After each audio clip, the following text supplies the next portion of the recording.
Hello friends, welcome to K Classes. Please like, share and subscribe our channel. Hello everyone.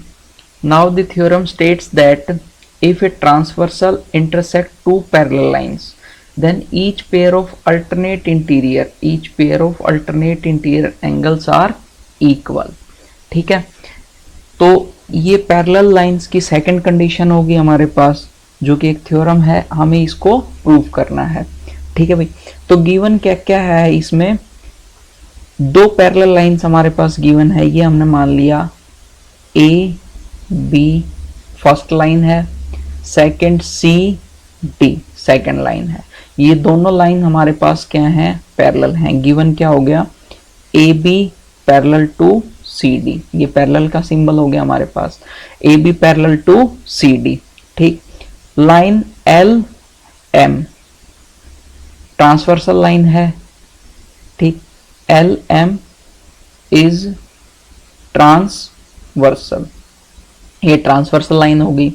ठीक, तो अब जब ये ट्रांसवर्सल है तो ये कहता है कि भाई दो पैरेलल लाइंस में अल्टरनेट इंटीरियर एंगल प्रूफ करना है हमें। ठीक है भाई, prove that alternate interior angle कौन से हो सकते हैं, अगर मैं इसको 1 मानूं। ठीक है, प्रूव क्या करना है, एंगल 1 किसके इक्वल होगा, ये इंटीरियर है तो इसका अल्टरनेट इंटीरियर कौन सा होगा, ये वाला एंगल 2 के। तो angle 1 is equal to angle 2 and second pair क्या बन सकता है, अगर मैं इधर इसको 3 मानता हूं तो ये वाला एंगल कौन सा होगा, 4। तो angle 3 is equal to angle 4।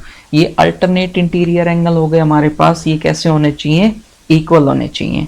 ठीक, तो चलिए अब करते हैं। अभी तक हम पढ़ चुके हैं कि कोरोस्पोंडिंग एंगल एक्सियम को, उसको यूज करते हैं।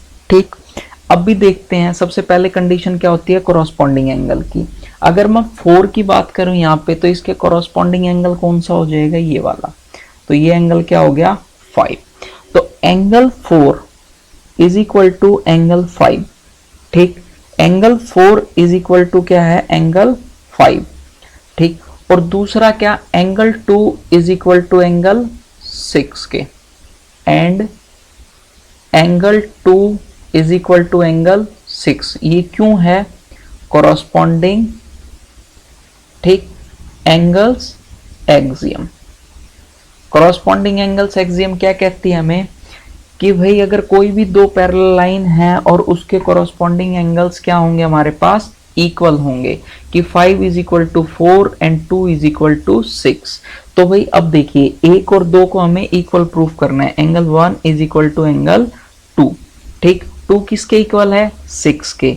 तो क्या 1 और 6 इक्वल होंगे आपस में, जी हाँ बिल्कुल होंगे। ये डायग्राम देख के हमें सॉल्व करने हैं पैरेलल लाइंस के क्वेश्चंस।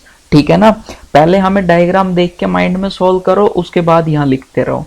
ठीक, अभी देखिए कि भाई 2 इज इक्वल टू 6 दिया हुआ है, 2 is equal to 6 corresponding angle थे, इसलिए ये गिवन है। 1 इज इक्वल टू 6, और देख लें हम कि भाई अगर 1 और 6 भी इक्वल हो जाए तो 1 इज इक्वल टू 2 हो जाएगा। ठीक है ना, तो 1 और 6 क्यों इक्वल होंगे, angle 1 is equal to angle 6 क्यों होंगे, वर्टिकली ऑपोजिट एंगल हैं ये। कैसे हैं, वर्टिकली ऑपोजिट एंगल्स क्यों है भाई, चलिए देखते हैं कि भाई वर्टिकली ऑपोजिट एंगल क्या होता है। एक लाइन सी डी, दूसरी लाइन एम एल एम आपस में कट करती हैं, इंटरसेक्ट करती हैं किसी पॉइंट पर, ये रहा। ठीक, अब जब ये इस पॉइंट पर इंटरसेक्ट करती हैं तो एंगल 1 इज इक्वल टू 6 के और एंगल 3 इज इक्वल टू 5 के। ठीक, तो angle 3 is equal to angle 5 भी हो सकता है, ये भी क्या है, वर्टिकली ऑपोजिट एंगल्स। ठीक, अब देखिए यहां से 1 और 6 को ले लेते हैं। ठीक, किसको लेते हैं, 1 और 6 को, कि अगर 1 और 6 इक्वल है और 2 और 6 इक्वल है। ठीक, 1 और 6 इक्वल है, वर्टिकली ऑपोजिट एंगल है, 2 और 6 इक्वल है कोरोस्पोंडिंग एंगल्स एक्सियम से। तो इन दोनों से हमने क्या निकाल लिया कि भाई एंगल 1 और 6 इक्वल, 2 और 6 इक्वल, तो हमने यहां से क्या फाइंड कर लिया कि भाई angle from these two angle 1 is equal to angle 2। ठीक, अब दूसरा क्या कि angle 4 is equal to angle 5 के है और एंगल 3 इज इक्वल टू भी एंगल 5 के है। तो इन दोनों इक्वेशन से कि भाई एंगल 4 और 5, ठीक, इन दोनों से हम क्या बोल सकते हैं कि भाई जब 4 5 के इक्वल है, 3 5 के इक्वल है, एंगल आएगा यहाँ पे, एंगल 5 के इक्वल है, तो ये क्या हो जाएगा हमारे पास, angle 3 is equal to angle 4। और यही हमें क्या प्रूव करना था। ठीक, यही तो हमें प्रूव करना था कि angle 1 is equal to angle 2 के, angle 3 is equal to angle 4 के। ठीक, hence proved. Okay, thank you. For personal online maths classes, you can contact us at 8950269805 or you can email us at kclassesconcept@gmail.com.